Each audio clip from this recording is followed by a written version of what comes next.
Okay, so Shalom. So listen, I know I got to y'all kind of late this evening, right? Uh, this really wasn't a good day for me to do this message, but here I am, right? I didn't want to go past this evening. So tonight's message is called the Real SkyNet. Okay, now, as I told you all before, that this message would be taking a very humble right turn. So one thing I'm not going to do is I'm not going to speak this message with any authority tonight. But if you're listening, I want you all to listen to what I'm about to say, and then you put this into your own thought.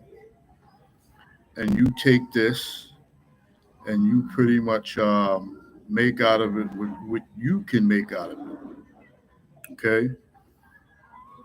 So I'm going to be using some scripture and I'm going to be using some literature. I don't want to talk too loud because I don't want to have some other people around me that I don't really want to disturb too much anyway.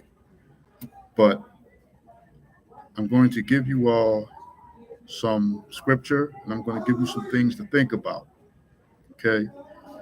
So this message is titled The Real SkyNet. Why is it titled The Real SkyNet? Okay. Um, Many of us, probably the majority of us, know of a very popular movie series called The Terminator. Okay. And during the process of this movie series, the objective of humanity is pretty much basically war against artificial intelligence.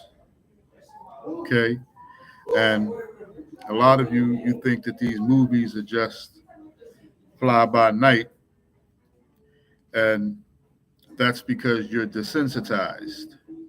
As movies continue to come out like this over the course of time, and as these things are constantly pumped into your brain, then you become desensitized to these things. Just like many of you all have become desensitized to homosexuality.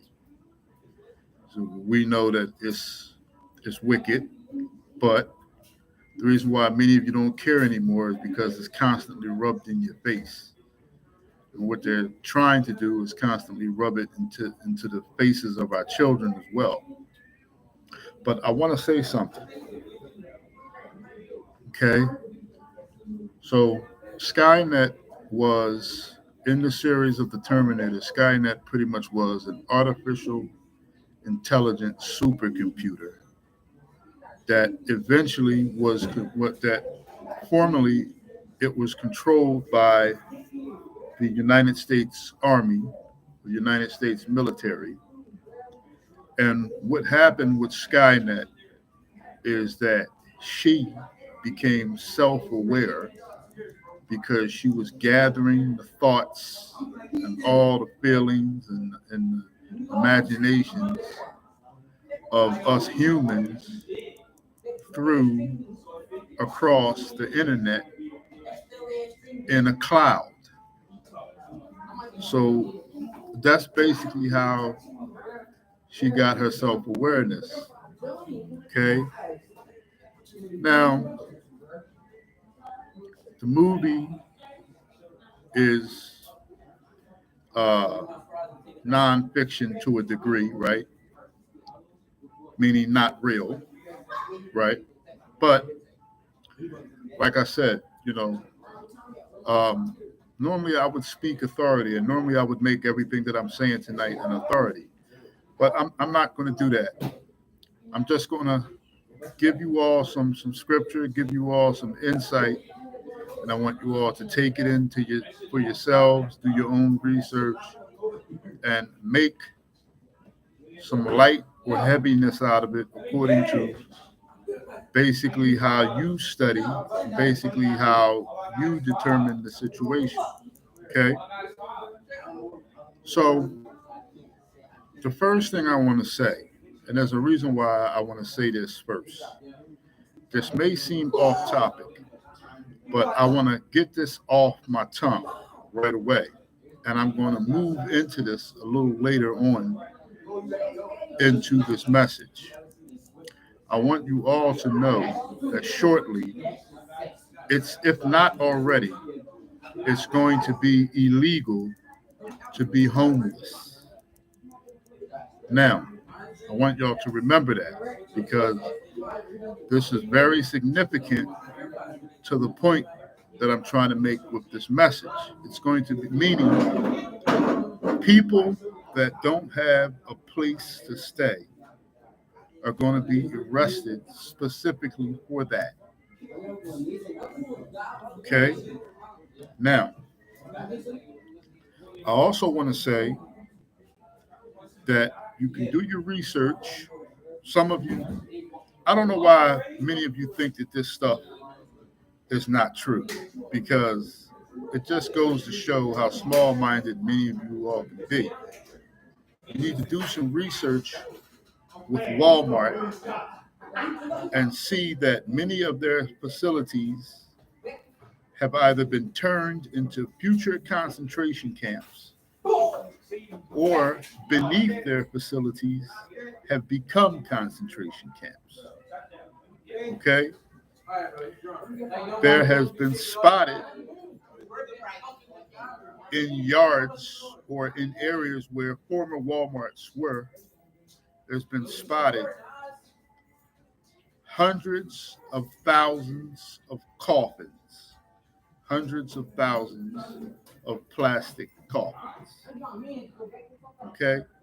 So the question is why? Now, if you all don't mind, I'm going to move my location, okay, right over to the corner there, which is going to be ideal for me. Okay? So where I'm at is I'm at a McDonald's, and you'll see the reason why I come here, regardless of what my slanderers say. Okay?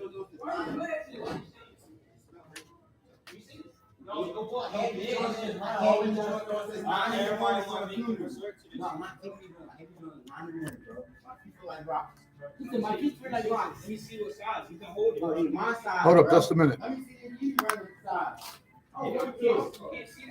see it. You're not about to follow me around for a secret, but you can buy. You get paid. Every week. Oh, you rocking? Oh, that's my man for what, bro? Oh, he shoots up, hit me from Persian. Look, Rick. Oh, wait. Y'all need to clean. No bullshit, bro. Let me see it, though. Why you gonna ask so much? Come here. You see the box. Do this. I think it's like what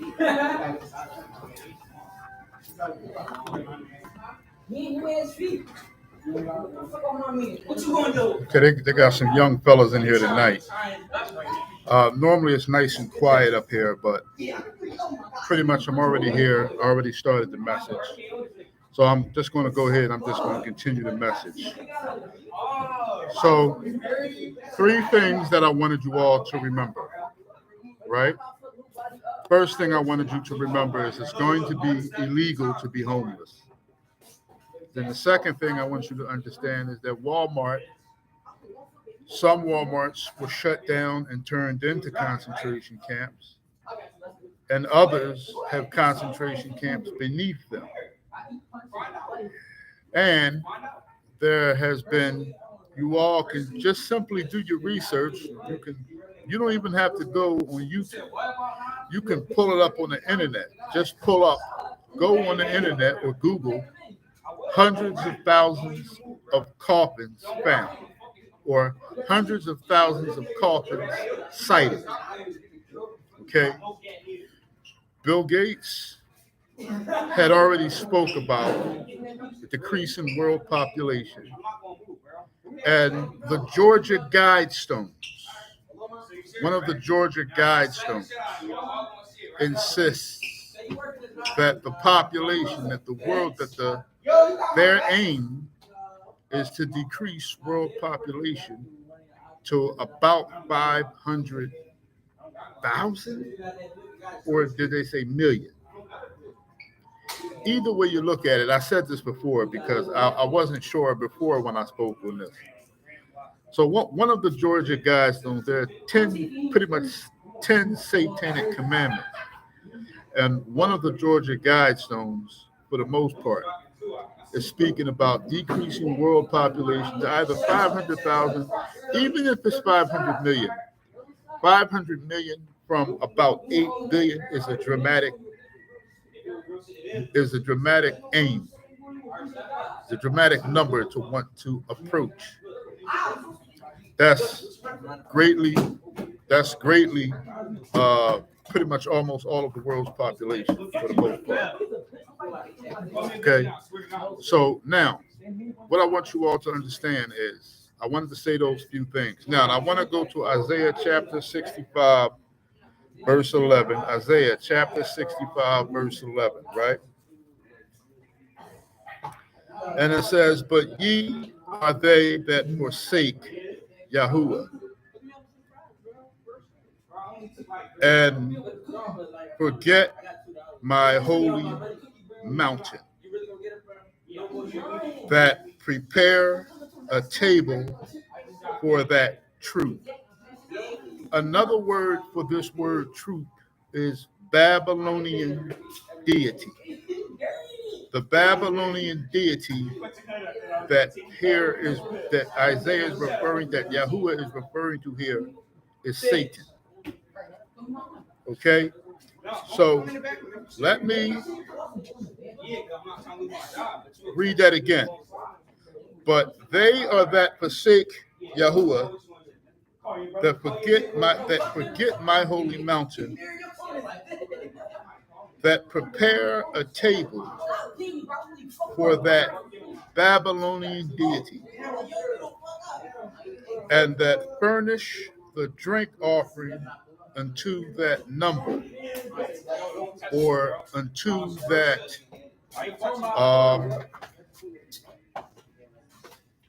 all right, bro, get up. Get up, bro. I don't want y'all to get serious now, all right? Yeah, we playing. All right. You got a mic on you? You streaming or something? Yeah, I'm streaming. All right, my bad. No, you good. I just, if anything, I don't want to see y'all fight. You know what I mean? So that's for the most part. So this scripture here is pretty much talking about putting Satan preeminence to Yahuwah. Now, Satan being a Babylonian deity is very important, and I want you all to listen very carefully. Okay, we're going to go to Revelations chapter 13. Okay, we're going to go to Revelations chapter 13. Revelations. We're going to go to chapter 13. Okay.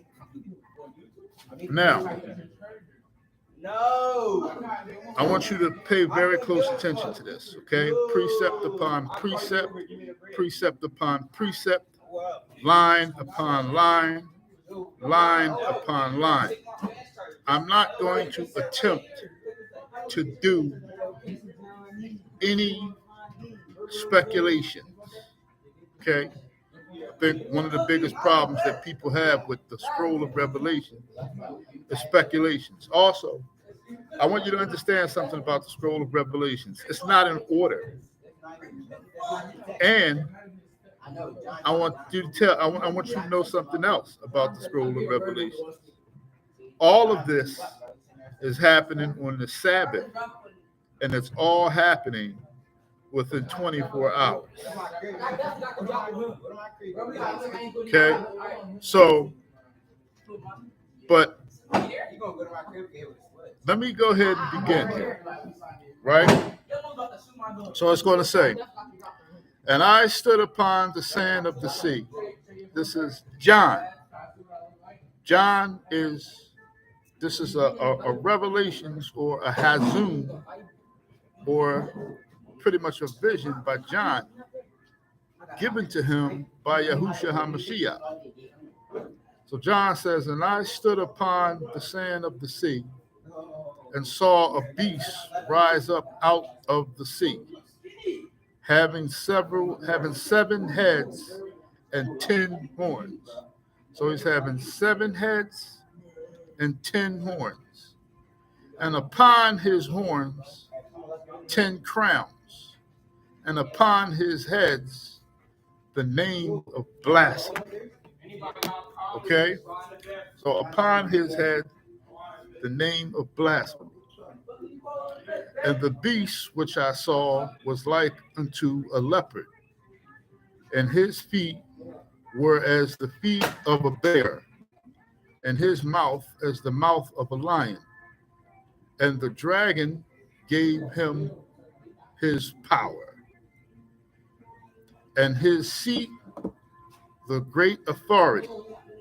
So this beast was given power by the dragon.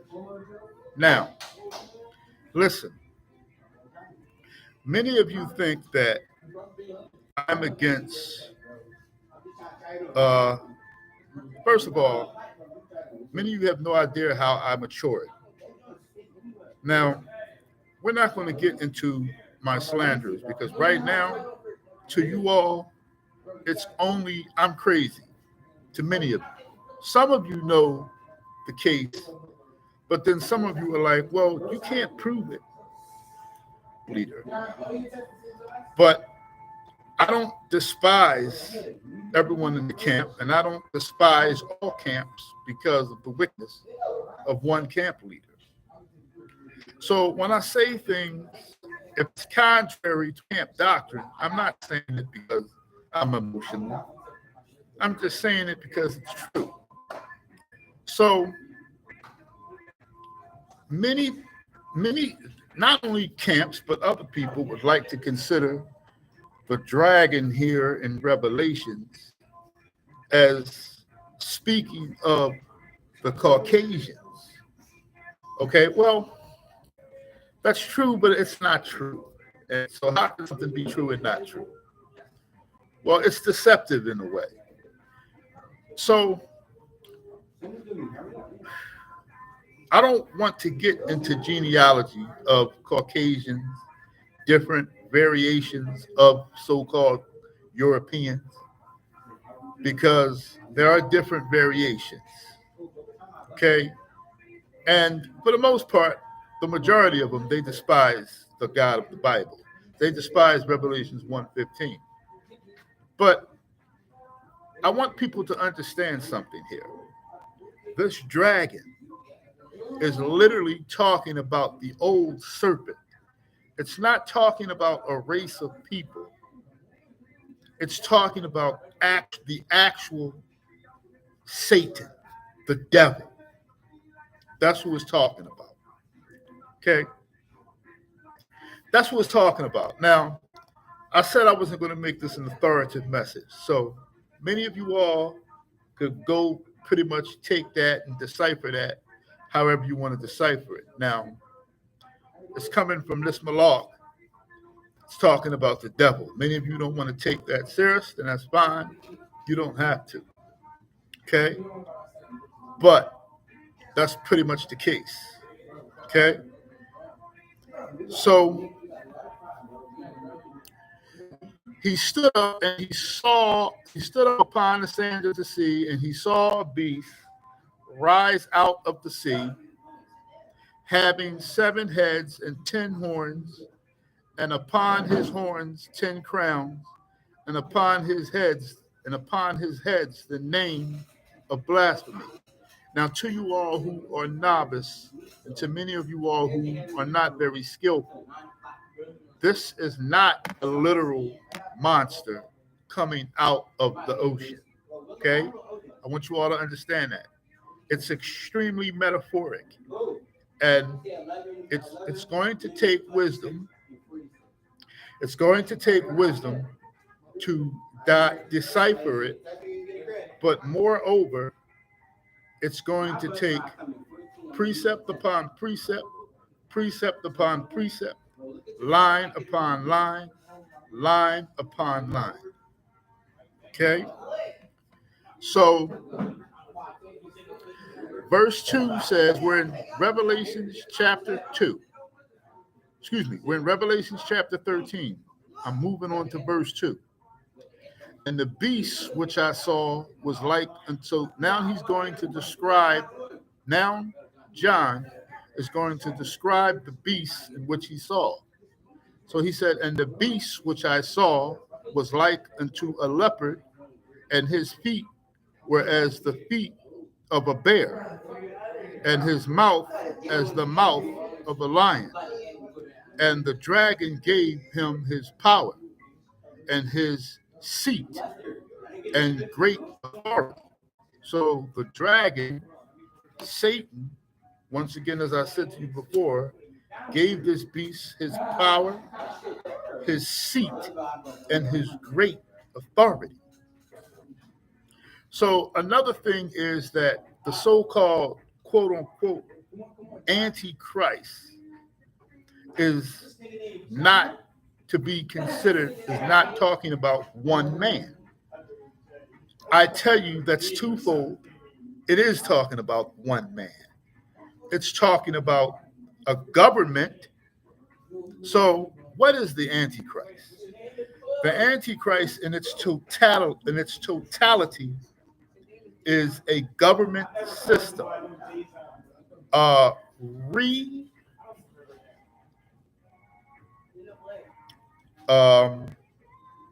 It's an old Babylonian system that's going to return. Okay? Now, we're not in the final stages of the Babylonian system. So many of you have heard of the term New World Order.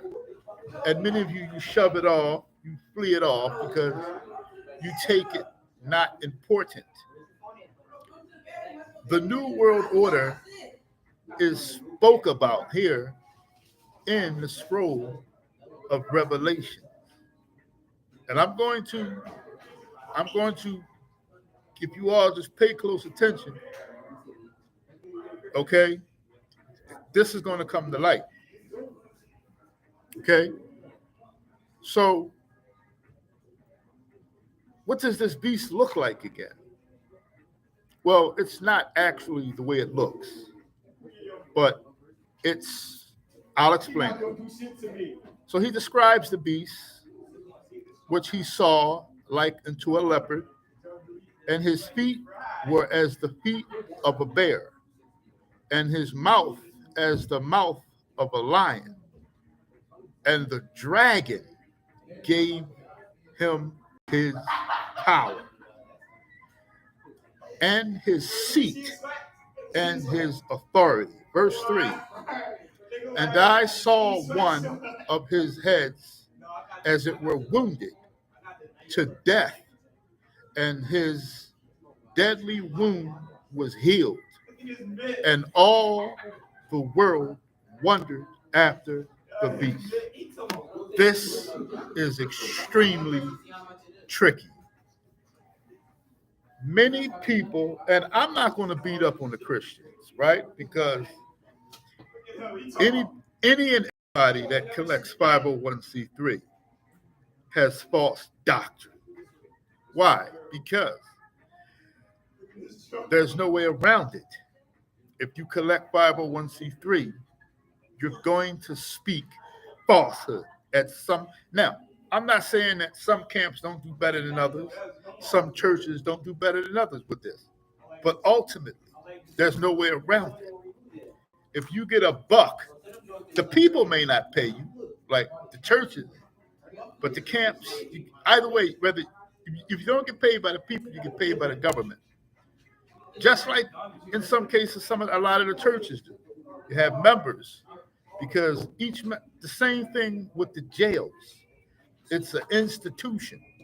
So when a man is in prison, he's being the jail system, or whomever is the owner of the jail, is being paid a specific amount of money per inmate, per head. So that's the way a lot of these camps work, right?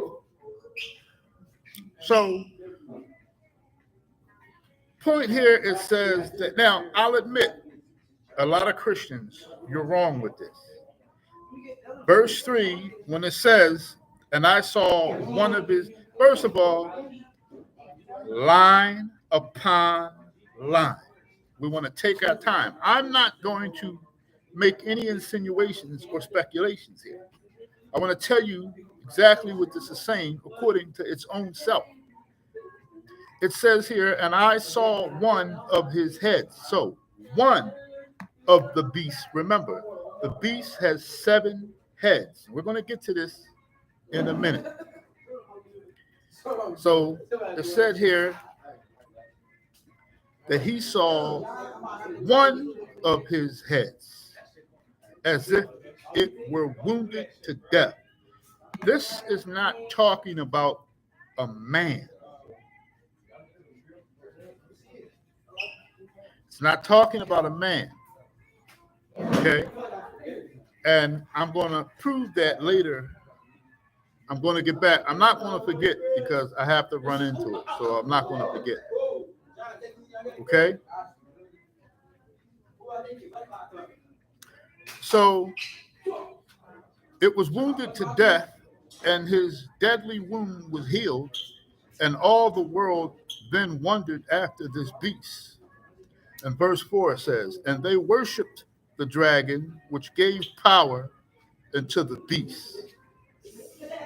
So after this head, as if it was wounded to death, but was healed, and all the world wondered after the beast. And so in other words, they wondered like, oh, and they worshiped the dragon. They worshiped the dragon, which gave power unto the beast. And they worshiped the beast, saying, who is like unto the beast? Who is able to make war with him?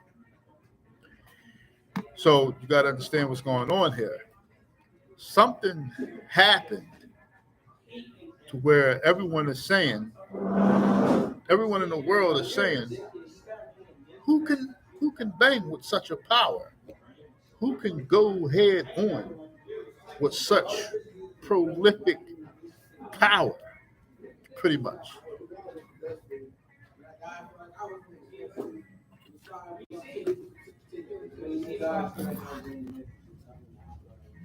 So, verse 5 is then going to say, and there was given unto him a mouth speaking great things and blasphemies.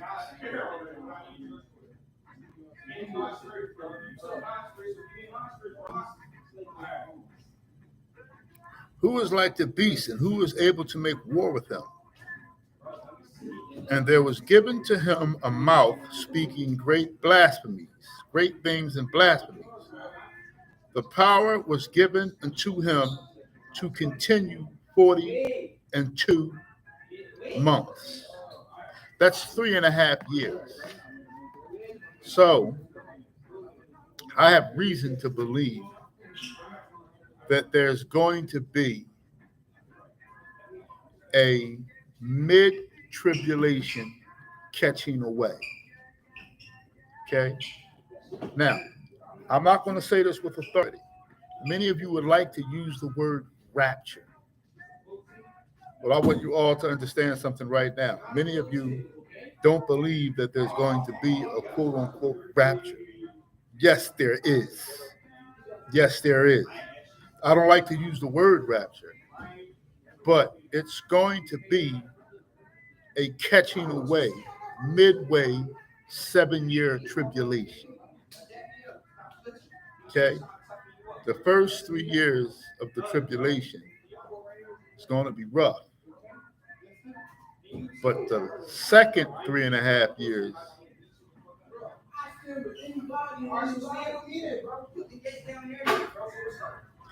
there will be Israelites that are going to be left behind. But many of the Israelites, some will say the 144, are going to be taken to the wilderness, which will be in the outer space. You know, I'm not talking about the outer space that NASA speaks about. I'm talking about without the parameters of the 28,000 miles that we are already subjected to on this planet. So there's going to be a catching away that's going to take a specific group of Israelites called the man child. Okay? And it's going to take them, or if it's not the man child, it's the elect.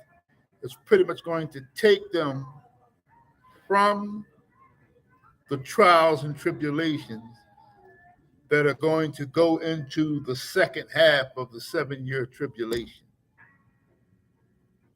You don't have to believe it if you don't want to.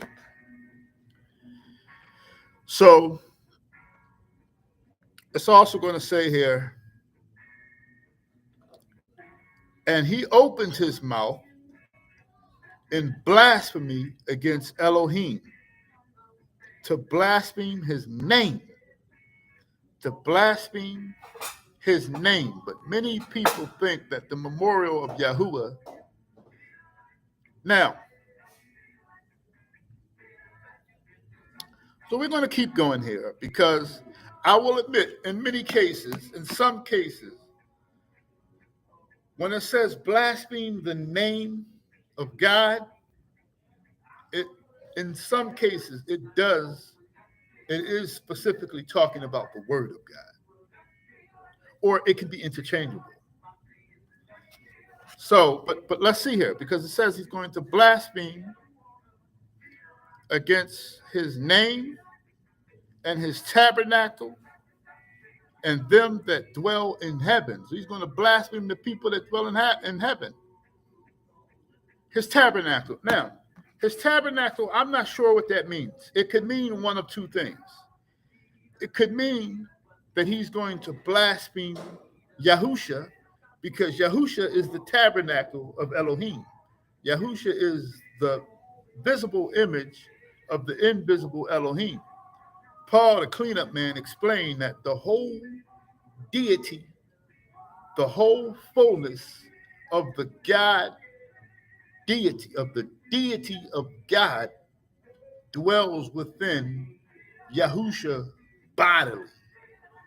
So pretty much Christ is the tabernacle of God, quote unquote, of Elohim. But it could also mean and it could be speaking about the temple that's going to be built at this time. The time that John is referring to, the temple is already built, because something's going to happen over there in Israel. Okay? Something with the Dome of the Rock and a new temple being built up, okay, as some of the older Israelite temples.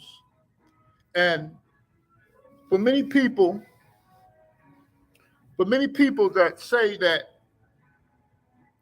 that there won't be one man at the helm of the beast system, because Alexander, every beast system prior to the system coming has had one man at the helm of it. Now, this man has always been powered by Satan. Any ruler that came up and that was against the children of Israel was powered by the Satan. So you have to understand that the rulers of this world, those whom run the Vatican, those in politics, uh, really not those who are in politics. And I'm going to prove that also here in Revelations as well. But let me not run off. Let me not run off too far because I have a lot of scripture to read, okay?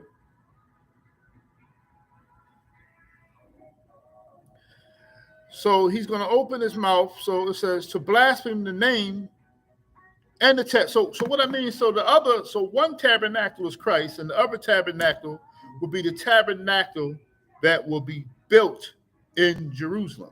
It's coming, right?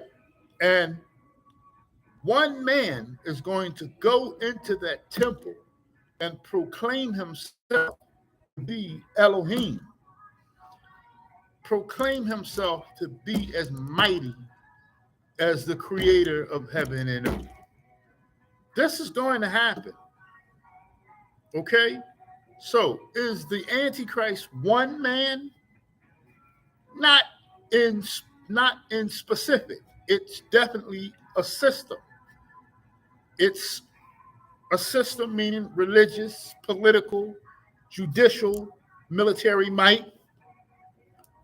It's all of these things. It's all of these factions. But there will be one man going into the temple with which would be the abomination of desolation. Okay? Because I don't know how it's going to happen. Is it now that the dome of the rock is there? Is that what it is? And is what's going to happen is the dome of the rock going to be torn down and then built on top of the stubble of the dome of the rock will be a temple that will be proclaimed where you worship Yahuwah in the homeland. And will this man, and I'm not saying any of this with authority. These are some speculations, right? We'll see when time comes, right? Will that be one of the blaspheme of the temple? Okay? Or of the tabernacle? And he's also going to blaspheme those that dwell in heaven. Verse 7. And it was given unto him to make war with the saints. Now, and I told you about that word saints. I don't like it, but to make war with who? With the believers in Yahushua HaMashiach. With those whom are set apart from the way that the world thinks, and those who did not take the mark of the beast. Now, we're going to get into, that's the reason why I read Isaiah 65 and 11, because it's speaking about a number. Now, the number 6 is the number of a man, of man.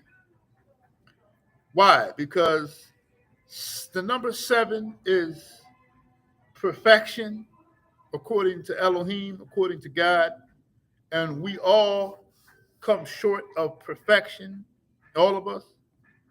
And so the number 6 is referring to man. But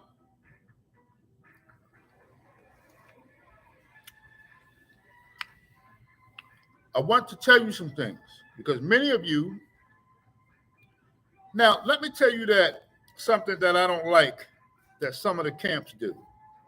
Especially IUIC does this a lot. They say the mark of the beast is sin. Of course it is. Of course the mark of the beast is sin. But that's not a fair answer. That's not a fair analysis. Everything bad is sin, and everything good is the commandments. Sin is the universal answer for anything bad. The commandments is the universal answer for anything good. So, of course, the mark of the beast is sin, ultimately. The mark of the beast is the world. This world is a sinful world, which is the reason why you have to separate yourself from this world.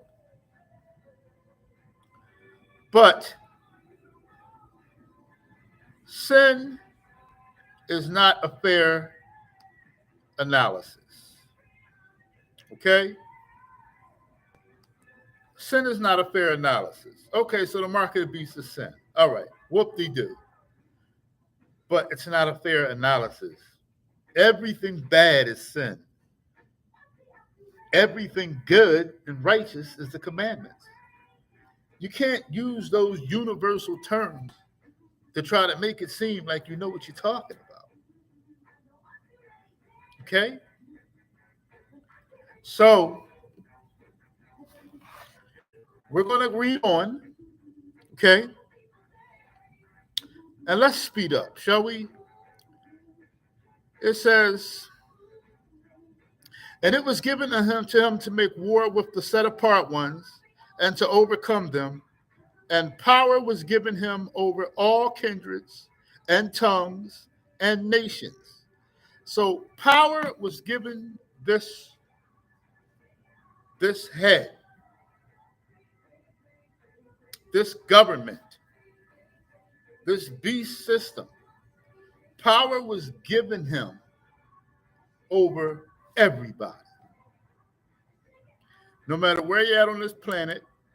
Now, the primary objective of this beast system is to destroy the Israelites, the Jews, and the other 9 tribes of Israel, according to the scriptures, the black people from one corner of the earth to the other corner of the earth.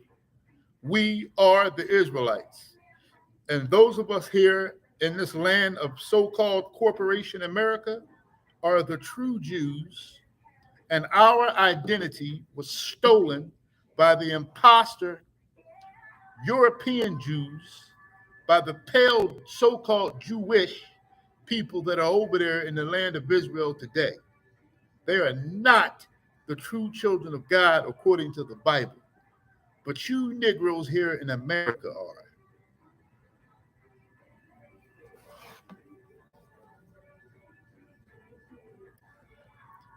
And it was given unto him to make war against the set apart ones and over them, and power was given him over everyone, pretty much.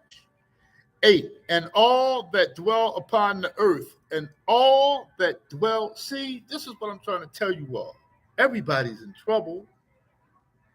Anybody that does not show gratitude to Revelations 1:15 is in trouble. So you're saying that just because somebody's from another nation, if they worship the beast, now don't get me wrong. Listen to what I'm about to say to you all. A vast majority of people whom are not Israelites are going to die the death. That's because none of you all want to worship the true God of Abraham, Isaac, and Jacob. You Chinese people, you Arab people, you Japanese people, you Turkish people. Well, I believe that's pretty much Gog and Magog anyway. Turkish, Russian, Ukraine, those of the such, right? So it also says, and they that dwell on earth shall worship him, and all that dwell on earth shall worship him, whose names are not written in the book of life of the Lamb, whose names are not written in the book of the life. So, from the foundation of the world. So that pretty much goes into talking about all the other nations. So, pretty much only Israel's name is written in the book of life, but a lot of us Negroes are going to have our names blotted out of the book of life, right?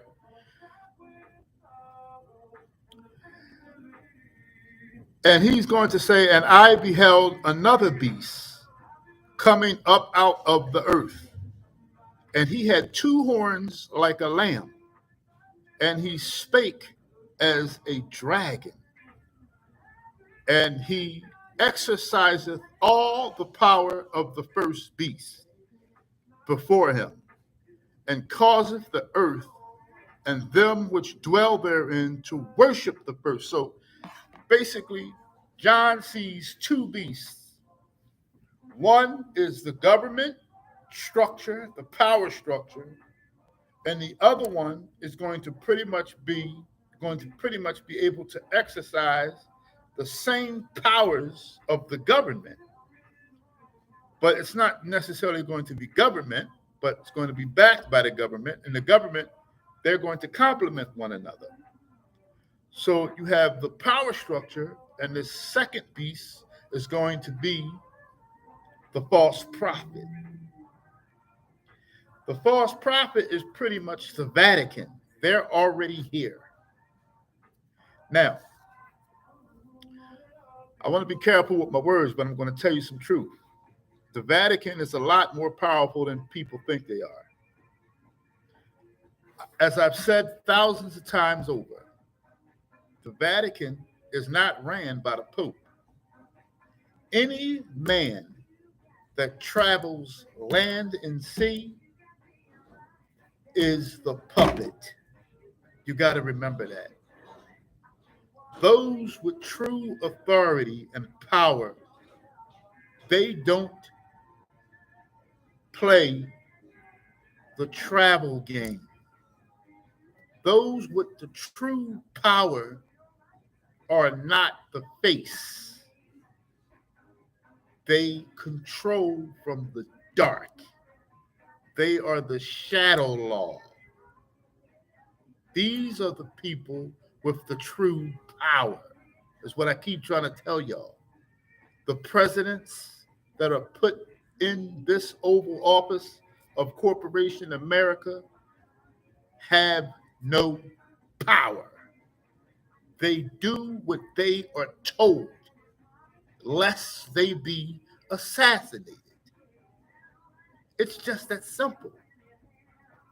President assassinations don't come from some pedestrian who got angry and decided to commit capital murder. It doesn't come from some person like little old me or little old you who says, damn that such and such in the Oval Office. I'm going to get him. Now, that's not how it happens. Capital murder is always conspired from within. Abraham Lincoln, it's been heavily rumored, and I personally believe it, that the Rothschilds had President Lincoln assassinated because these people were funding America at the time. Let me explain. I want to make an interlude real quick because this all ties into this message. Do you know that you have families of people, and it's getting to a point where we're going to have individual people that are going to be wealthier than an entire country? If you watch some of the future movies, the movies that happen in the future, whether it be a movie, even some of these, whether it be a cartoon, whether it be some type of movie, in many cases, in a lot of these movies, they talk about a person who is a villain, who is so rich, he has a firm or organization, and this organization or firm is richer than an entire country. There are people, first of all, you don't believe me, all you got to do is do some research about the Morgan family. What's the guy, somebody Morgan? Do research on him. This guy funded America so that America wouldn't go into a financial crisis. Morgan, I forgot his first name. Peter Morgan or somebody. Research it. You could pull it up on the internet. One man funded America. One man. He had control over mining and gold and U.S. Steel, the U.S. Steel Company, which is only like one of the biggest companies in the entire world. And the United States government was afraid of him, and they wanted to do something about him because they said that the money, because of the money he had an invisible government. He had an invisible government, basically meaning because of the amount of wealth that he had. He was like a government. There are people that are like that today. Queen Elizabeth is the largest landlord in the world. The Rothschilds have over, and this is neither here nor there, but speculation, but I believe it. If you trace them back to the 1600s when they developed, when Meyer Rothschild took each of his 5 sons and set them up across the world in central banking situations. The Rothschilds run and operate the Federal Reserve Bank. This bank creates money out of thin air. Whenever they want to cause a depression, they can do it. That's how much power these people have. This world is not ran by presidents and prime ministers. It's ran by people, individual family dynasties and people who have been wealthy for a very long time, and they call all the shots. These are called the elitists. Okay? So I need you all to understand what's going on here. All right? So you want to know how does that fit into this message? So this second beast exercises all the power of the first beast and causes the earth and them which dwell in therein to worship the first beast, whose deadly wound was healed.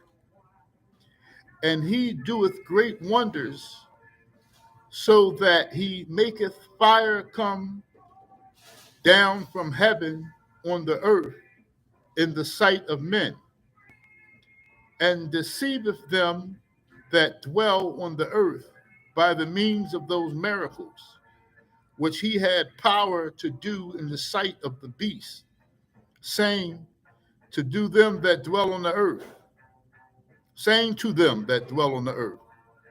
that they should make an image to the beast, which had the wound by a sword, and did live.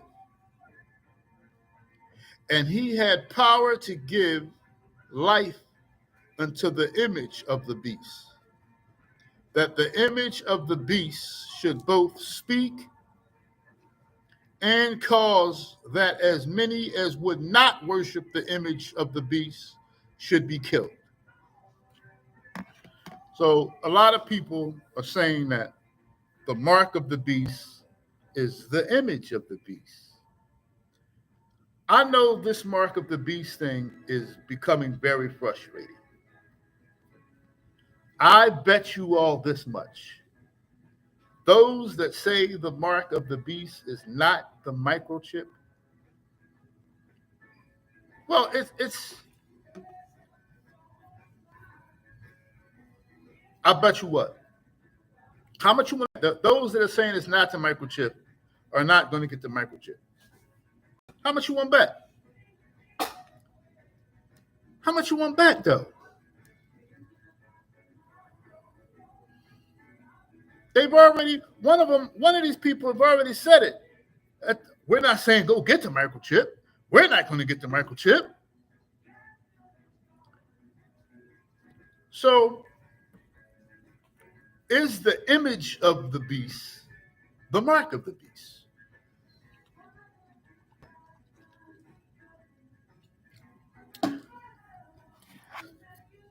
Let's read that again. So this false prophet, he had power to give life into the image of the beast, that the image of the beast should both speak and cause that as many as would not worship the image of the beast should be killed. So if you don't worship the image of the beast, you'll be killed. And he causeth all, both small and great, rich and poor. So who causes all? This second beast. He causeth all, both small and great, rich and poor, free and bond, to receive the mark in their right hand or in their foreheads. So the mark is not worshiping the image of the beast per se. So the universal answer that a lot of people would like to use is the mark of the beast is sin. Okay, ultimately, yes. But we want to pinpoint some things right now, because to say that is not alarming people. It's not really giving people a warning. Because if the mark of the beast is sin, then everybody is going up. Everybody's going up. If the mark of the beast is sin, there's not one person that don't got the mark of the beast.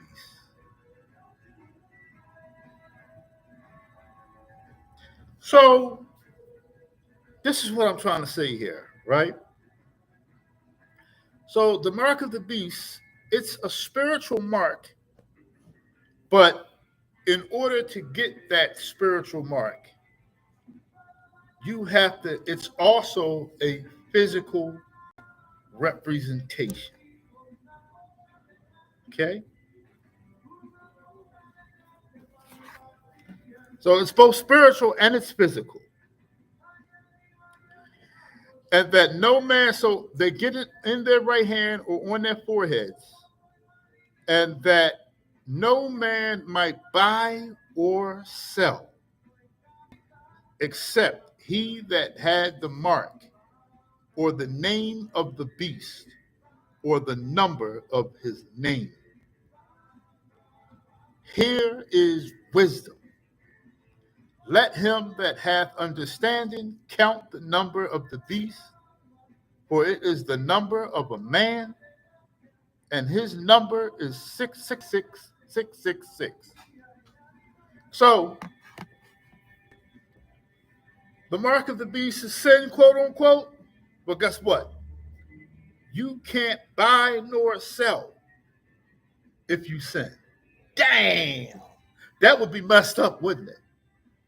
So, every person, most people, do you know you can sin walking from one corner to the next? It may not be a physical sin. It just may be in your mind. If you think about harming someone, or if you're a man and you see a woman and you're attracted to her, or if you're a woman and you see a man and you become attracted to him in a specific type of way, men say, let the tatas out. Y'all women want to see the brothers in the hoochie shorts, hoochie daddy shorts, and all of these things. So our imaginations, our soul, our mind, our soul is the heart and seat of our imagination. And you can walk from one part of your house to another part of your house and have already sinned two, three, four times. And then the nature of this world, you can't go on the internet without seeing something sexual. So if the mark of the beast, now we know ultimately it's quote unquote sin, right? All around, right? But that's not an accurate representation of the mark of the beast. So with without this mark of the beast, you can't buy or sell. You would be a vagabond, meaning you're going to be exiled from society. A lot of people are going to concentration camps because they're going to be homeless. And the reason why they're going to be homeless is because they are not going to accept the mark of the beast, which is going to allow them to pay mortgage and rent and things of this nature.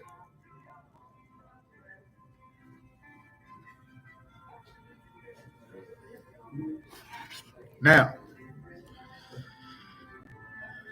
let's go to Revelations chapter 17. Revelations chapter 17. And there came one of the seven angels.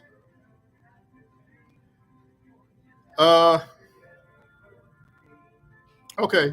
And there came one of the seven angels which had the seven vials, and talked with me, saying unto me, Come hither, I will shew unto thee the judgment of the great whore that sitteth upon the waters, with whom the kings of the earth have committed fornication, and the inhabitants of the earth have been made drunk with their wine of her fornication.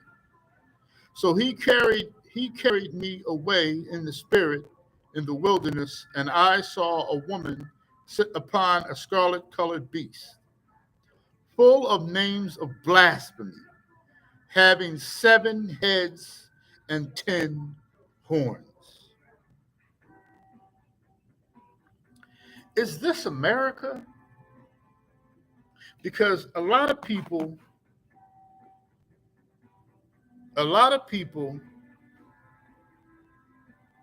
want to say that this is America. Now, remember what I said. This message is not a very authoritative message. I'm trying not to speculate, but you're going to see why I'm coming to my conclusions as I continue. So,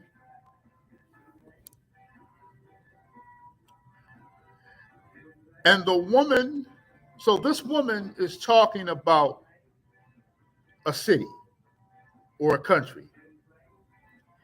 And the woman was arrayed in purple and scarlet color, and decked with gold and precious stones and pearls, having a golden cup in her hand full of abominations of her fornication. And upon her forehead was a name written, Mystery Babylon, the Great, the mother of harlots and abominations of the earth. Mystery Babylon the Great.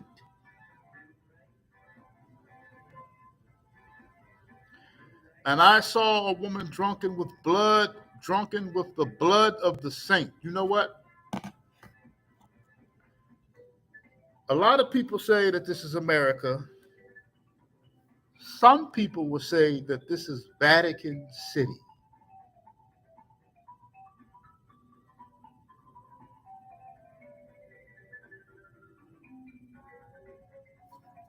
Because it's actually talking about a city. I'm going to leave this up to speculation for personal reasons.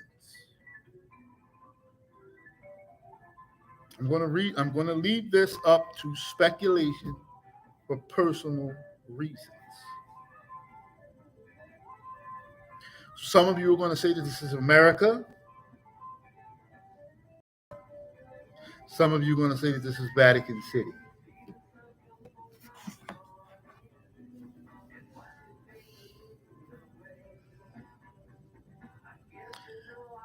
And I saw which would be Rome.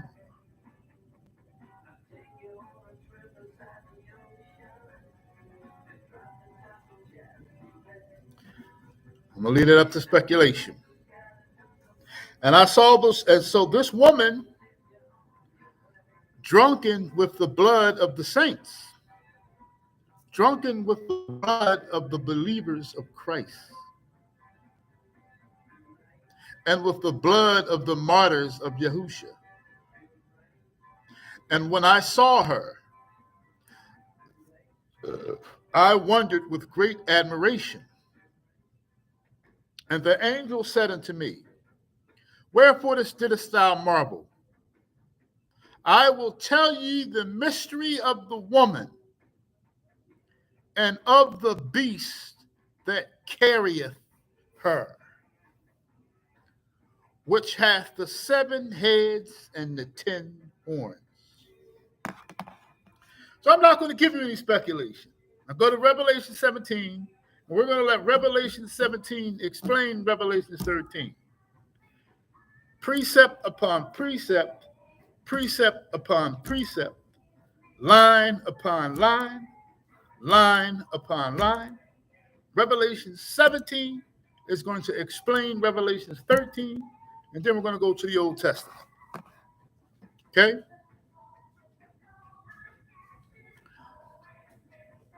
So he's going to explain it. Christ now is going to explain it. The beast that thou sawest was, and is not, and shall ascend out of the bottomless pit and go into perdition.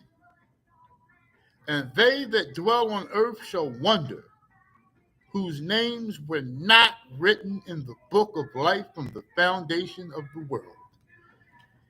If there are any Caucasians, Arabs, Chinamen, Japanese men that are watching this message right now, you should be terrified.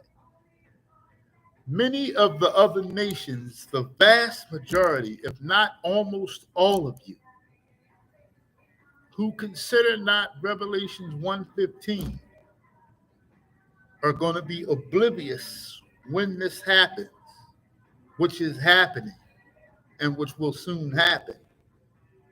And note that you are not written in the book of the Lamb. And a lot of wicked Negroes. Right? So it says, I'm going to read that again, because this is going to have to, it says, the beast that thou saw was, is not, and shall ascend out of the bottomless pit and go into perdition. And they that dwell on earth shall wonder, whose names were not written in the book of life from the foundation of the world. So you all are going to be puzzled. You're going to be wondering. Because why? Because you don't have wisdom. You don't understand. And your names were not written in the foundation, in the book of the Lamb, from the foundation.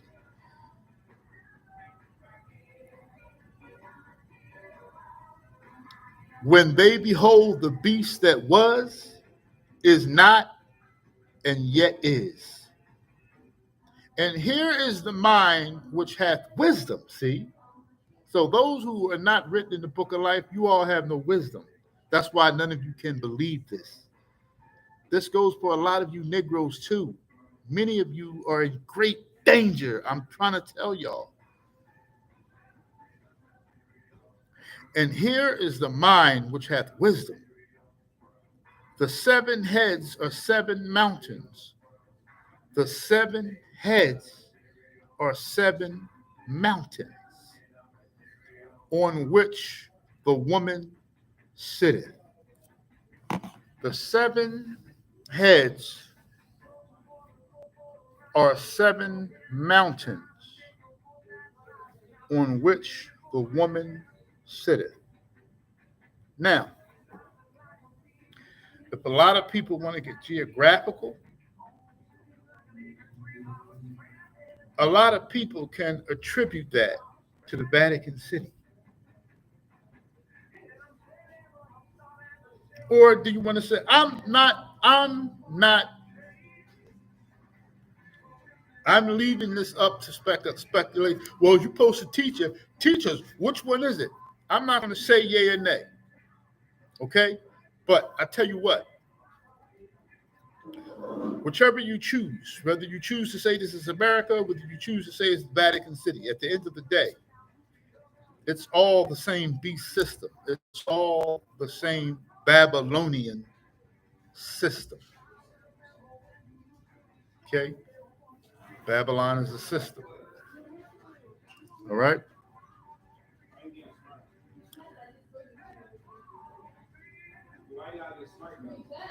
And here is the mind which hath wisdom. The 7 heads are 7 mountains on which the woman sitteth. And there are 7 kings, 5 have fallen, and 1 is, and the other is not yet come. And when he cometh, he must continue a short space.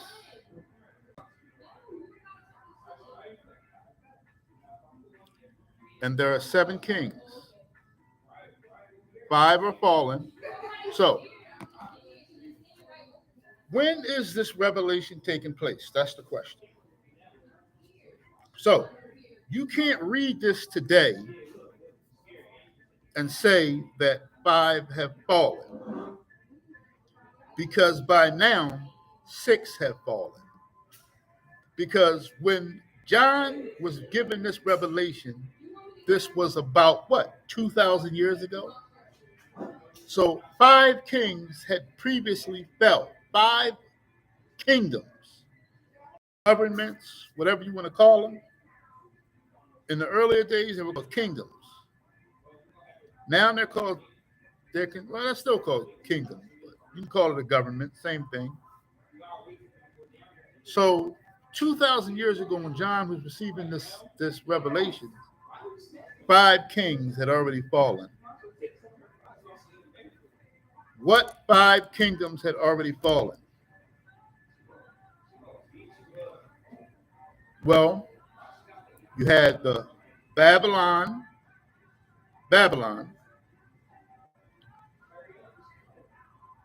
Persia, Greece, and Rome.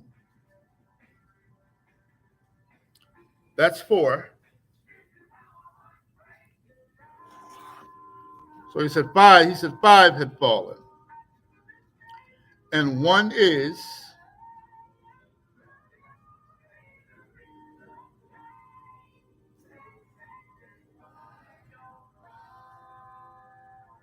So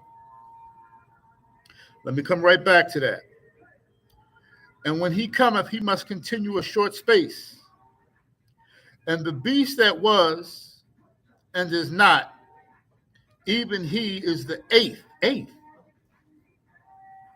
and is of the 7, and goeth into perdition. So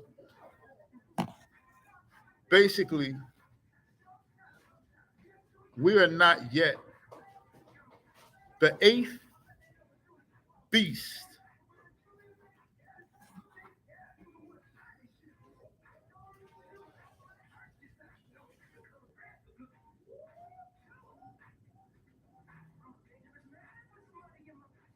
So a mountain is considered a kingdom. A mountain is considered a kingdom, right?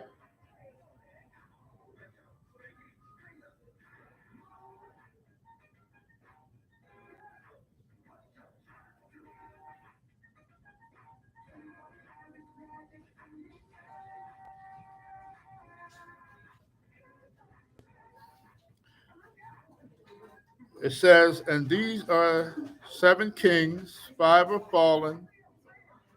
Okay, so 5 mountains have fallen, and one is, and the other is yet to come.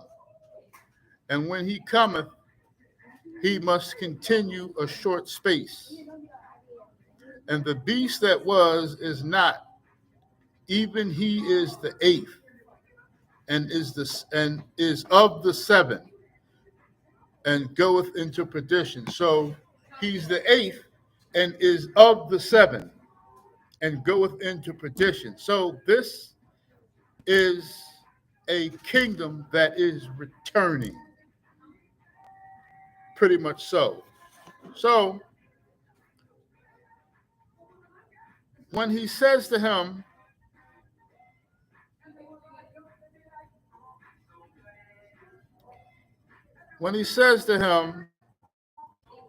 where didst thou marvel? I will tell you the mystery of the woman and of the beast that carrieth her, which hath the 7 heads and 10 horns.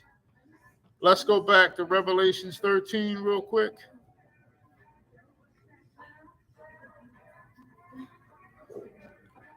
And the beast which I saw was like unto a leopard. Okay, let's start from the beginning. Revelations 13. And I stood up upon the sand of the sea and saw a beast rise up out the sea, having 7 heads and 10 horns. And upon his horns 10 crowns. And upon his heads the name of blasphemy. So it's speaking of the same thing here. So having 7 heads. So horns go into authority. Horns are talking about positions of power. So this is 7 kingdoms, but there will be 10 rulers. Okay? So we go back to 17.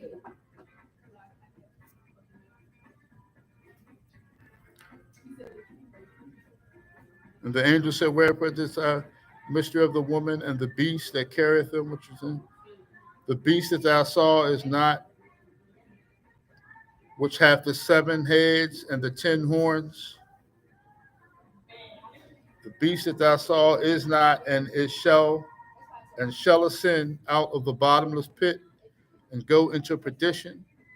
And they that dwell on earth shall wonder, whose names were not written in the book of the life. And here is the mind of them with wisdom, on the woman that sitteth. And there are 7 kings. So those 7 heads,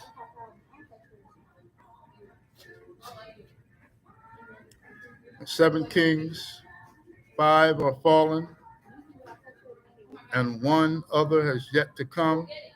And when he cometh, he must continue a short space.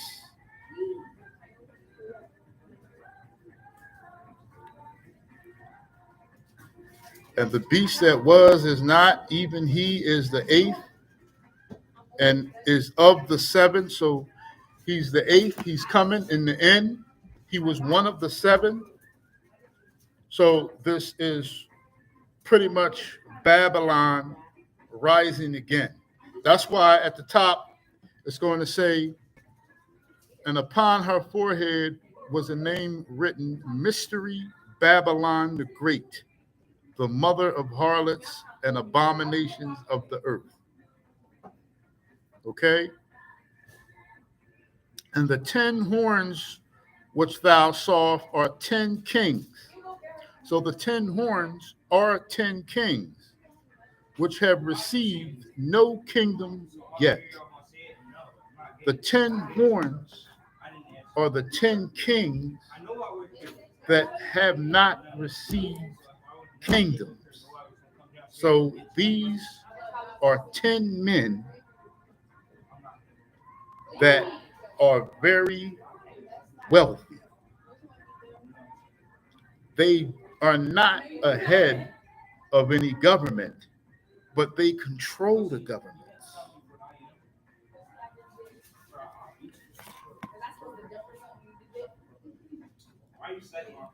And the 10 horns which thou sawest are 10 kings, which have not received, which have received no kingdom as yet, but receive power as kings 1 hour with the beast.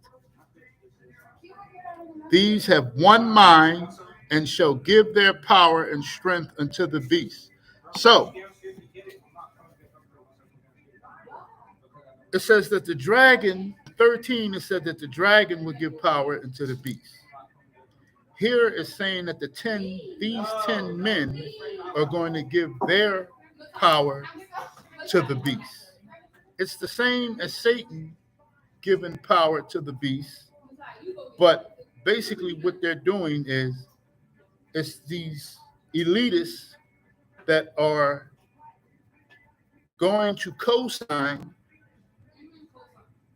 with this eighth beast, okay, with this final government, which is going to be the New World Order. So this is going to be the New World Order. There's pretty much nothing that's going to be able to stop this world order from coming into play. Okay? The only way to stay within the New World Order as everything changes, where there's going to be one government, one religion, and it's going to be one money. By this time, the money, which I believe is going to be the universal money, could very possibly be a digital money called Bitcoin. Now, why is it going to be Bitcoin? Possibly. It's going to be a money that circulates through www.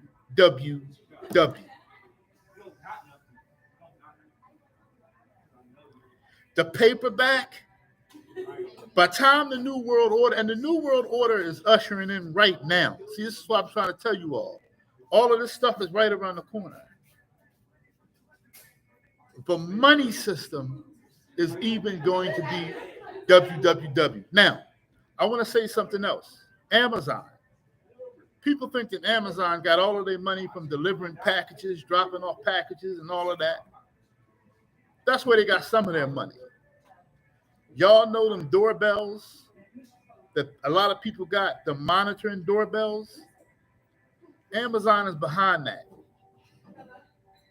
Do you know you can't go nowhere, hardly nowhere, and do something to somebody without it being on camera somehow, some type of way? Those doorbells monitor everything. Now, can Elohim see everything? Yes, he can. He can see everything multiple ways. In the Matrix, the last, not the new one that came out, part 3 of the old Matrix Trinity, part 3 of the original Matrix Trinity. At the end of the movie was a guy by the name of the Architect. And in this room, when Neo got to this room, when he finally made it to the Architect was somehow a white man with a gray beard. And he had all of these TV screens inside of this room where he was pretty much watching everything. Satan wants to be just like Elohim. He wants to be able to see everything. Everywhere you go, there's cameras. There's cameras everywhere. You can hardly get away with anything nowadays. Nothing. Those doorbell monitor cameras, they are running 24 hours a day, 7 days a week. If you walk past somebody's house, they're going to pick you up. and it's going to be in the digital reservoir, such and such time, such and such, walk by 1776 address on such and such street. And it's going to be there. So if you're running down the street with a gun in your hand, or you're running down the street with a knife in your hand after a shooting or a stabbing just took place around the corner, and you're running by, damn, everybody got those doorbells now.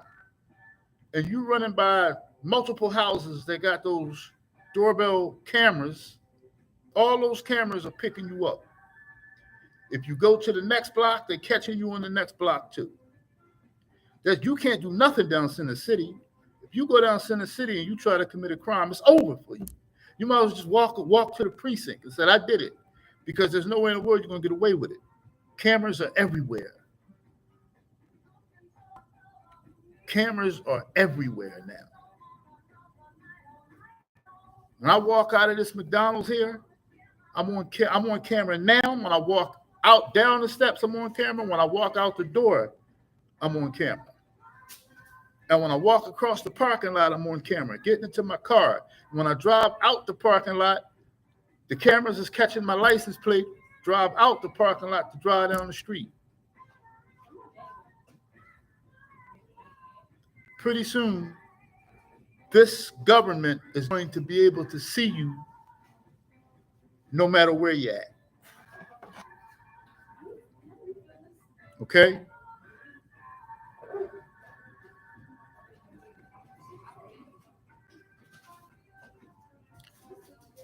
So,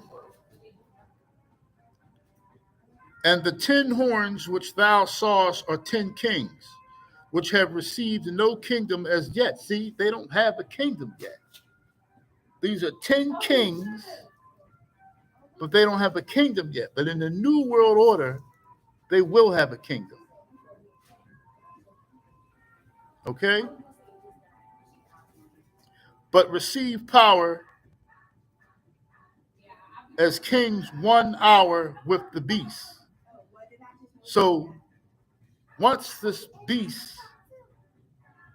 system is off the ground, then they will receive power. 10 men. Who are these 10 men? Well, we don't know exactly for sure. But we can, if we do enough research, we can certainly come to the conclusion of some of them. It's really not that hard. And these 10 men, these 10 kings, are going to have one mind and shall give their strength, their money, their might, everything that they control from the dark. They're going to give this strength, this might to the beast. Okay? These shall make war with the Lamb, and the Lamb shall overcome them. See? That's how you know it's the elitists. Because they're going to make war with the Lamb. But the Lamb is going to overcome them.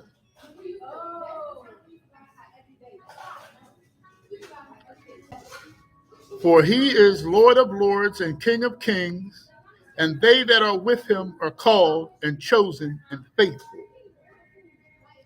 And he saith unto me, the waters which thou sawest where the whore sitteth are peoples and multitudes and nations and tongues. So see, I didn't even really know that myself. Precept upon precept, line upon line. So the waters and where this beast is coming from out of are the people.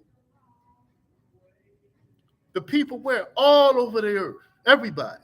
Well, I better not say everybody, but you have to understand something here. This is the new world order. It's going to expand across the 28,000 miles that we're allowed to scale. So from one side of the 28,000 mile spectrum to the other side of the 28,000 mile spectrum. Not even Satan is allowed in the outer limits, because not even him, because that's where the rapture is going to take. That's where the people that are going to get caught up, the catching away. That's the wilderness is somewhere in the outer limits of the 28,000 miles that Satan rules. Satan don't rule the whole earth. The outer limits, outer space of this planet that Satan has no rule. That's why you're going to be safe there. Whomever is caught up and taken to those outer limits. That's why you're going to be safe. Satan ain't going to do nothing with you. And the 10 horns which saweth upon the so the waters which thou sawest of the horse sitteth are peoples and multitudes and nations and tongues.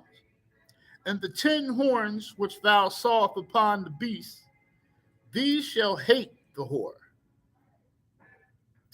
So the 10 kings which thou sawest in the beast system are going to hate the whore. So this might really be talking about America and not Vatican City. So they're going to hate America and shall make her desolate and naked, and shall eat their flesh and burn her with fire. For God hath put their hearts to fulfill his will and to agree, and give their kingdom unto the beast, until the word of Elohim shall be fulfilled.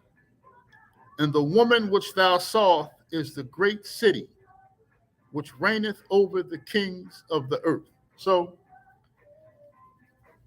it's a city, but it could very well much be talking about America here. Okay? So,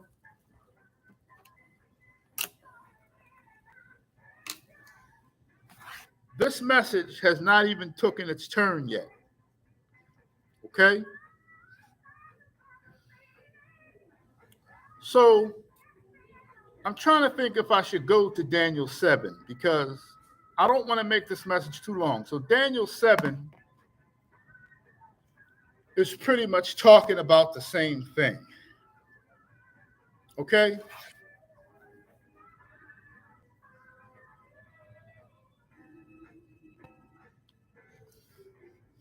Let's go to Daniel 7. I'm going to run through Daniel 7, okay? Which I shouldn't do it, but I'm going to go through Daniel 7 very quickly.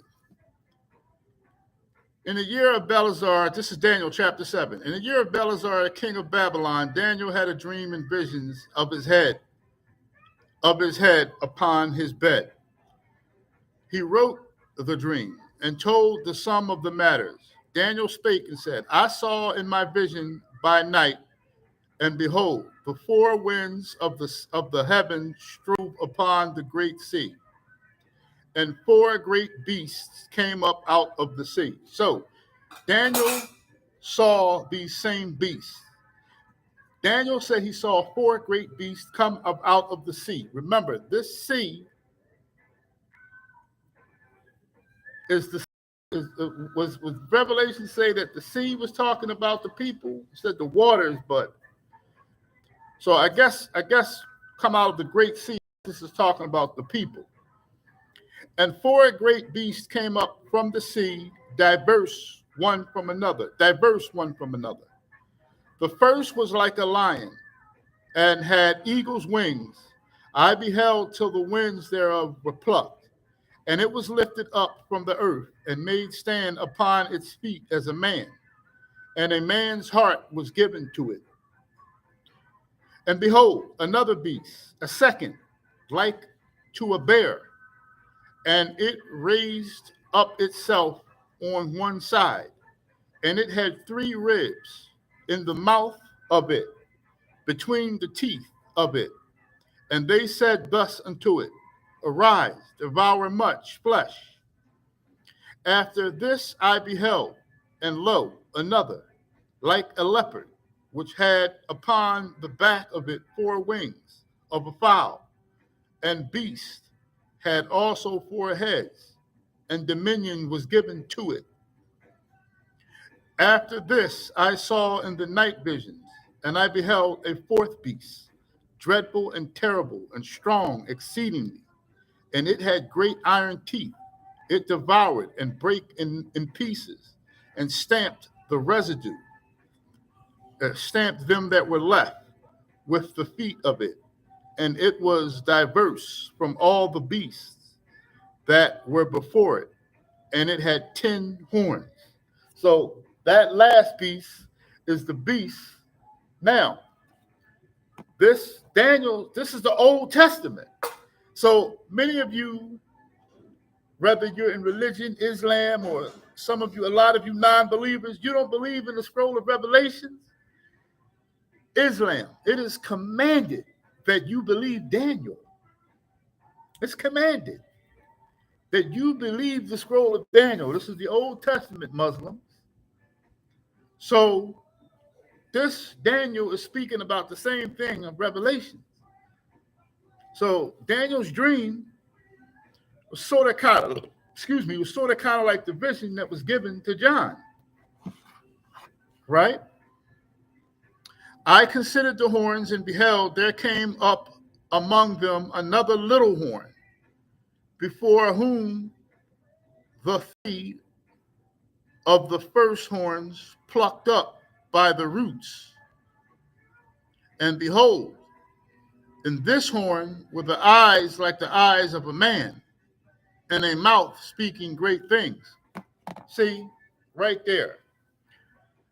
The Antichrist is a system, but it's twofold.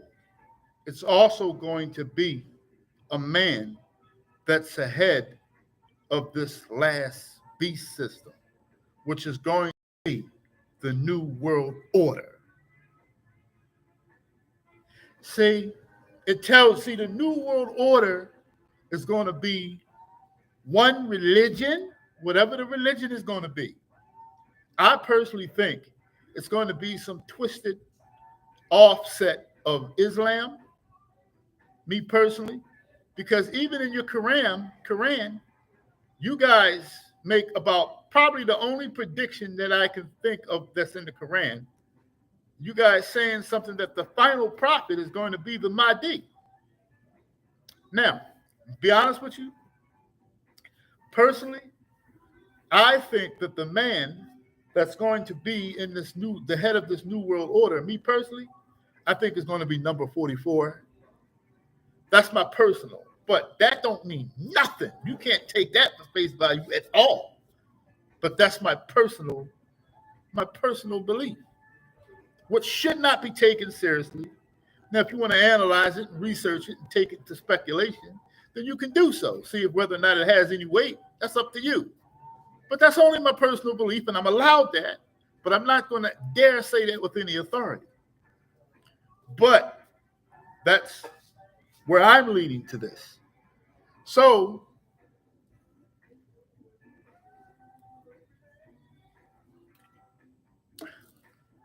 there's no doubt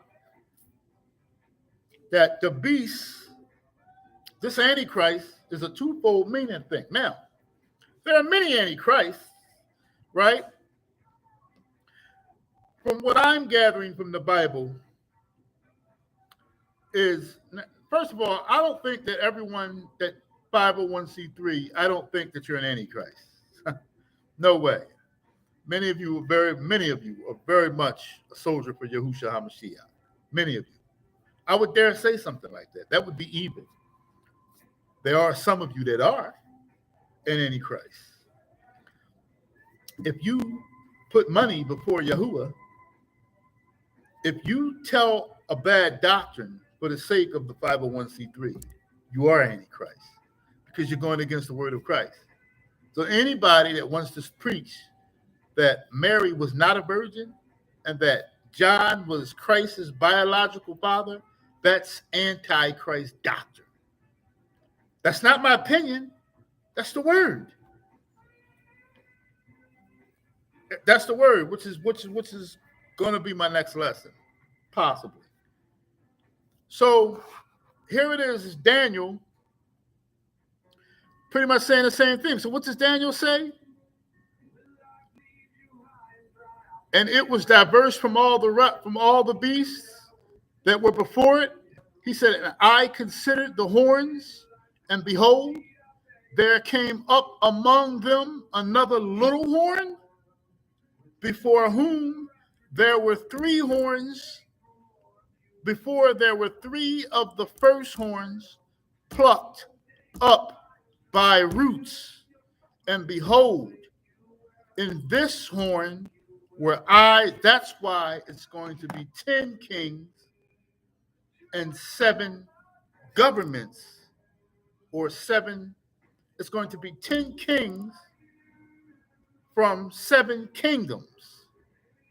But there's going to be an 8th kingdom or government that's going to rise. This 8th kingdom and government is of the 7 kingdoms that were, but it's also going to be the 8th kingdom. So it's going to be a reenactment.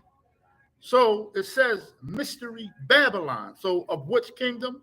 Probably Babylon is returning. Now, all of them to some degree are relatively the same. Satan was the helm of all of these kingdoms, all of these dynasties. He was the head of all of these mountains, right? So we know that, right? So he says, I considered the horns, and behold, there came up among them another little horn, before whom there were 3 of the first horns plucked up by the roots. And behold, in this horn were eyes like the eyes of a man, and a mouth of great speaking things. So this one of these kings is telling you right here, one of these kings is going to lead the rest of the kings, and he's going to speak great swelling blasphemies and things. One of these kings, after all, have to go and step into the newly built temple that's going to be in Jerusalem. He said, and I beheld to the thrones, because I don't want to explain that. Well, let's go ahead and explain it. He says, I beheld till the thrones were cast down, and the Ancient of Days did sit, whose garment was white as snow, and hair of his head was like pure wool. Okay, so that's talking about Yahuwah. That's talking about Christ.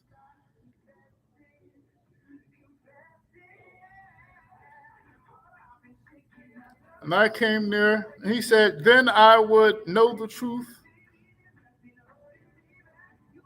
So take the kingdom. And he said, then I will know the truth of the 4th beast, which was diverse from all the others, exceeding dreadful, whose teeth were of iron, and his nails of brass, which devoured, brake in pieces, and stamped the rest, and stamped those that were left with his feet, the residue with his feet. And of the 10 horns that were in his head, that were in his head, and of the other which came up, and before whom thee fell,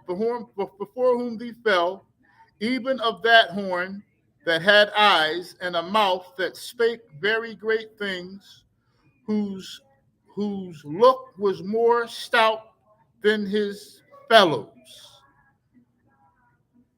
And I beheld, and the same horn made war with the set apart ones, with the saints, and prevailed against them, until the Ancient of Days did come, until Christ came. So for 3.5 years, he's going to make war with the believers of Christ, and he's going to prevail against them. And there's also going to a rapture is going to happen, and he's going to prevail. A lot of black people are going to die during this time until the Ancient of Days, until the return of Christ, until the return of Yahushua HaMashiach. And judgment was given to the saints of the Most High, and the same time that the saints possess the kingdom. So when Christ comes back, he's going to give judgment to the set apart ones, to those who held fast to his word and followed him wherever he went. That's metaphorically speaking, stayed strongly down with Yahushua HaMashiach. The fourth beast shall be the fourth kingdom upon earth, which shall be diverse from all kingdoms, and shall devour the whole earth. This fourth kingdom is going to devour the whole earth. It's not going to have any picks. Primarily, it's going after the saints, but it's going after whoever disagrees with his authority. Doesn't matter. At the end of the day, it's not going to matter. If you disagree with the authority of this kingdom, of this power structure, of this new world order, if you go against the grain, like refusing to take the mark of the beast, like refusing to take the power to buy and sell, if you go against him, then it's about your ass.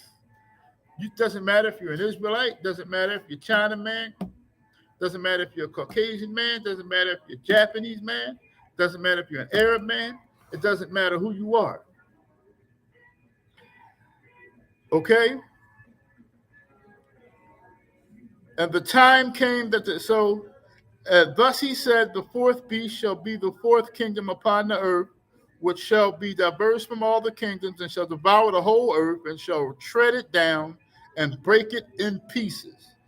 And the 10 horns out of this kingdom are 10 kings that shall arise, and another shall arise after them, and he shall be diverse from the first.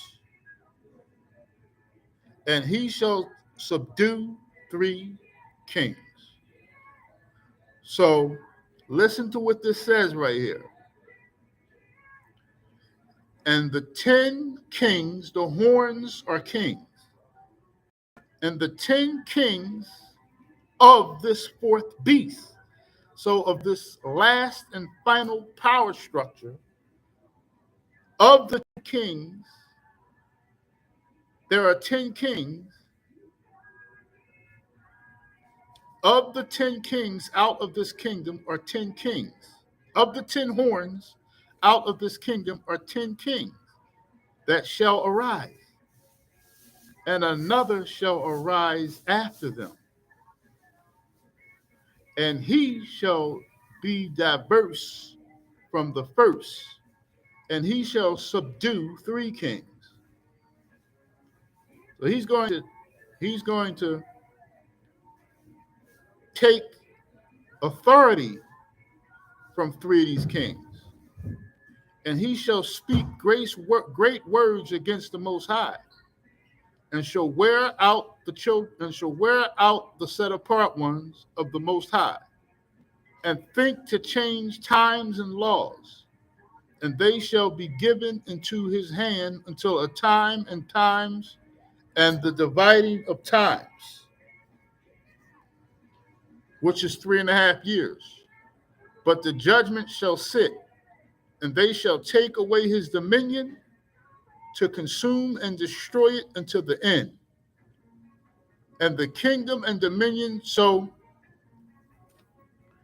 basically Daniel's saying the same thing that Revelations is saying. Now, I want to say something to you all.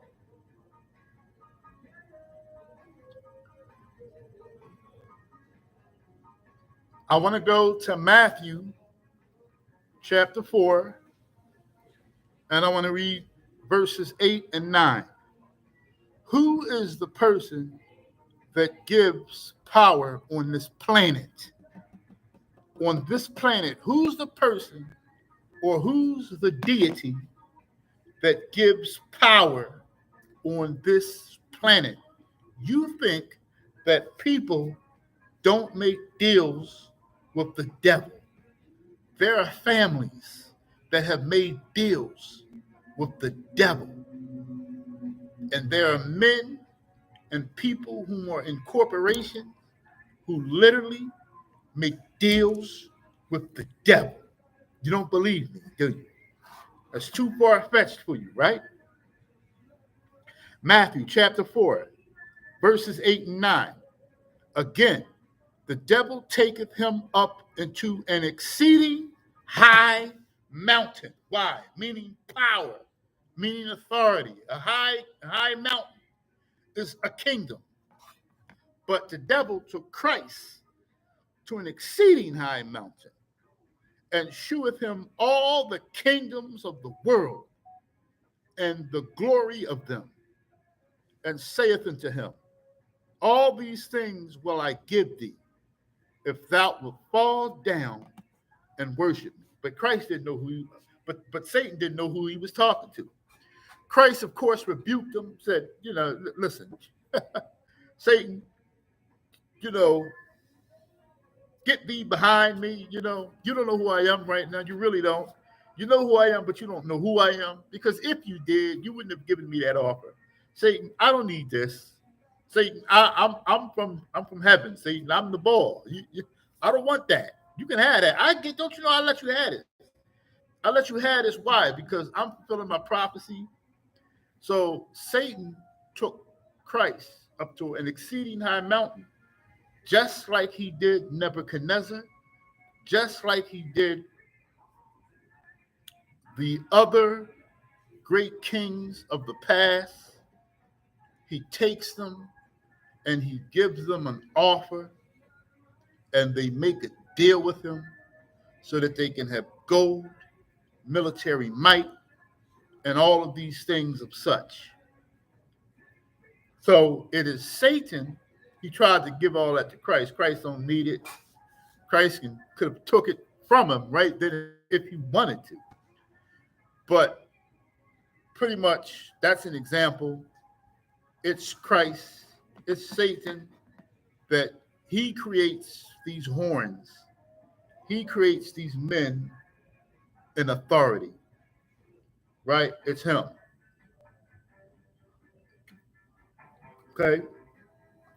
So it's pretty much Christ that does this, right?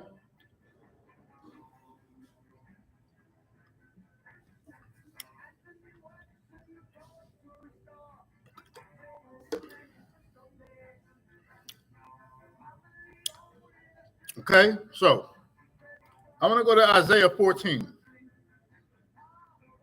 Actually, we don't have to go to Isaiah 14 right now.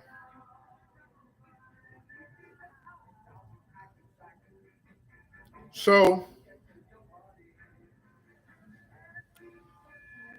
the first beast that Daniel described was Babylon, was the focus of Daniel 1 and 4, 1 through 4, I have down here, and is here revealed as the first kingdom. The second kingdom was the bear.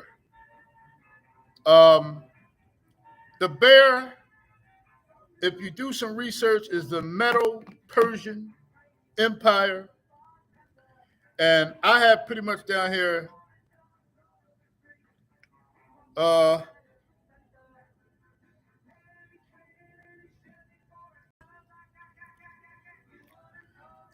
Persian Empire was a very large, dominant empire. One of the biggest, the Persian Empire was one of the biggest empires that ever existed. And it took out Babylon. It took out Babylon, pretty much, right? Hey, what time y'all close here? Okay. No, that's fine. You're good. Okay, so they're closing here shortly. So I'm going to pick this back up. I'm going to make a part 2 of this here. Let's not forget the name of this, okay, because that's very important.